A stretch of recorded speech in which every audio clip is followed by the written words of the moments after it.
One player eats plastic before games, while another has to use the girls' bathroom. These are the weirdest pre-game rituals in NBA history. And there's no better player to start with than Kawhi Leonard. I mean, his pre-game routine is illegal. See, when Kawhi was on the Raptors, he had a pretty normal routine. Kawhi would get dressed, stretch, listen to music, and just hype himself up for the night. But in 2019, when he signed with the Clippers, things took a really weird turn. Before every single game, Kawhi kicks every girl out of the women's bathroom, so he can have it all to himself. But it gets even weirder. Kawhi is so private about whatever he's doing in there that he gathers up the entire team's training staff to guard the door, all so he's undisturbed in the women's bathroom. Just think about that. No girl could use the bathroom unless Kawhi gives him the okay. Man, I knew he was weird, but I didn't know he rolled like this. And yeah, his teammates and coaches, they all thought this was weird as hell. But the Clippers already signed Kawhi for $103 million. So is anyone gonna tell him to stop? No. And apparently, this is still his pregame ritual to this day. Now, okay, Kawhi sitting in the female bathroom, that's really weird. But at least his pregame ritual wasn't deadly like Caron Butler's. Ever since Butler was a teenager, he's been addicted to soda, and he absolutely needed it to play basketball. Before every single game, Butler would drink an entire 2-liter bottle of Mountain Dew. I'm talking about the bottles that look like this, the goddamn party-sized bottles. Actually, I left out one detail. He drank two of those 2-liter bottles of Mountain Dew before every single game. This dude was drinking 15 times the amount of sugar that the American Heart Association deems safe on a daily basis. And he was doing that in just a few minutes. That is so much sugar, it could kill him. But it wasn't until Butler joined the Wizards that he got the wake-up call he needed. I mean, the man was losing friends, family, and sleep because of this monster taking over his life. He couldn't get out of bed, work out, or most importantly, play basketball. Things were getting crazy. The man admitted he has 6 refrigerators at home, all of them filled with only soda. If he continued with this horrible habit, it could have led to the end of his career, or even worse, his life. So the Wizards had to put a stop to it, officially banning Butler from drinking Mountain Dew in 2007. Yeah, that actually happened. And after this, he opened up on how serious the problem really was, saying, "I was going through withdrawals. Honestly, those first 2 weeks without the Dew were the roughest 2 weeks of my life. I'm talking headaches, sweats, and everything." Alright, look, I like a Dew or two, you know, I get it. But this dude was literally a crackhead for soda. I can't relate to that, man, I'm sorry. So great, Butler solved his Mountain Dew issues and lived happily ever after, right? Nope. This dude had to pick up an even crazier pregame ritual to replace it. Like, just listen to this. Before every game, I start at the nearest Burger King, McDonald's, grab straws, grab a handful of straws, and come to the game and start chewing and start working out. Just something that I do just to calm my nerves before going into the game, and I'd rather chew on straws than gum. There now is a specific straw you like. McDonald's. You will only choose McDonald's straws. Why is that? The taste, the texture, everything, it just works out perfect for me. Hold up. Imagine you just walk into the locker room and your teammate is literally eating straws in front of you. What? Apparently, Butler would do this ritual every day to calm himself down. And on average, he chewed 12 straws per day, before games, during games, and after. So I guess his teammates got pretty used to it. You know, it's an everyday routine, everyday thing, so. You don't worry about him like choking on a straw or something? If you ain't choked by now, you ain't gonna choke, I guess. Okay. Did you want to try one? I got a bunch of them if you want to try to chew one or something. Nah, I'm cool. You're okay? I just chew gums. But in 2010, the league came knocking. They can't have an NBA player with massive influence running around with plastic in his mouth. You know, kids are gonna do whatever their role model does. And the NBA is not trying to cause a whole generation of kids to choke on straws. So the league ordered Butler to stop and explained that it was a serious safety and health concern. But hey, at least the weird stuff that he was doing was banned. I can't say the same for Rajon Rondo. His crazy pregame ritual started during his time on the Celtics. It was there that he met his mentor, Kevin Garnett. Kevin took his own rituals very, very seriously. Like, just take a look at this.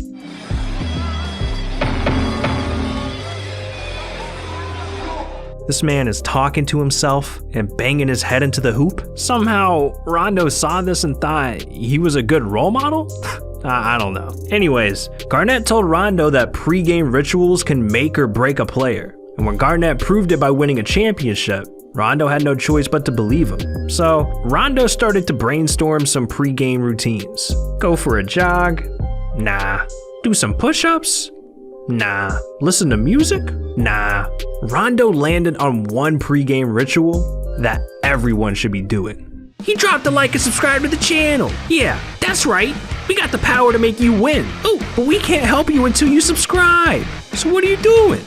But not only did Rondo subscribe to Rebound, he also admitted to taking 5 individual showers before every single game.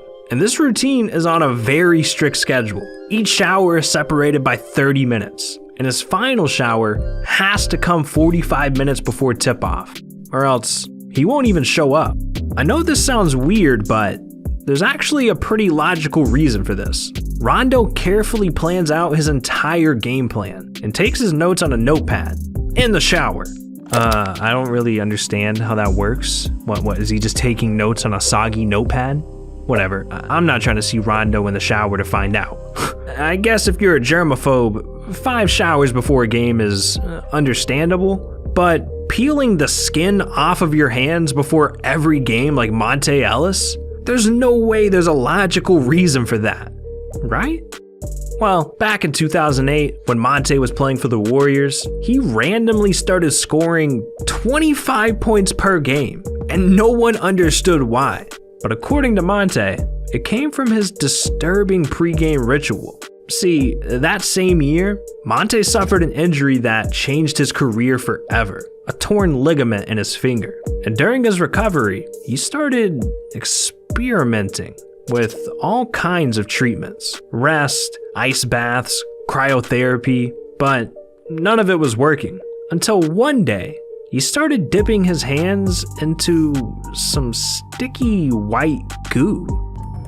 Monte has a hot hand even before he takes the court, thanks to an unusual pre-game ritual that's all his own.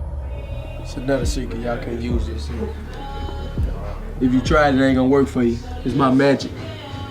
Only for me to do. Really warm my hands up.